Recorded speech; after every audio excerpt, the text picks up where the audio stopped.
बाराद्वार थाना अंतर्गत एक विदेशी खिलाड़ी डायमंड अबाउ वाकुर जेह केरल राज्य ले प्रतिनिधित्व करे, जेकर बाराद्वार रेलवे स्टेशन के तीर ट्रेन ले गिरे ले मौत हो गई रहीस, जेकर डेड बॉडी ला पोस्टमार्टम के बाद बाराद्वार के मर्च्यूरी के फ्रिज में रखे गए रहीस। और मृत खिलाड़ी के पासपोर्ट के जरिए भारतीय दूतावास के जरिए ओकर घर में ओकर मित्र मन ला व्हाट्सएप के माध्यम ले सूचित करे गए रहीस, जे आज 14 दिन बाद ओकर एक संबंधी जॉन पिंटो नाम के व्यक्ति ला बाराद्वार पुलिस सही सलामत सुपुर्द करिस और मृतक के बॉडी ला ले जाए बर बाराद्वार पुलिस एनओसी भी जारी करिस।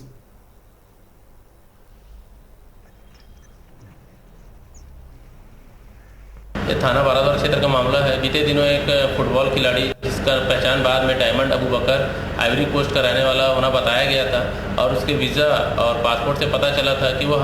आइवरी कोस्ट का रहने वाला है और केरल के लिए फुटबॉल खेलता था, जिसकी dead body Baradwar railway station के पास छिन्न भिन्न कटी हुई अवस्था में मिली थी, जिसे मर्ग पंचनामा किया गया था और उसके परिजनों से संपर्क किया गया। फॉरेन एम्बेसी के राजदूत के माध्यम से पतासाजी करने पर उनके परिजनों की ओर से एक अधिकृत व्यक्ति योगेश लोखंडे को उन्होंने नियुक्त किया है, जो आज थाना बाराद्वार आए और उक्त डेड बॉडी को अपने अधिकृत पत्र के अनुसार प्राप्त कर आइवरी कोस्ट उसके देश ले जाने के लिए ले गए हैं।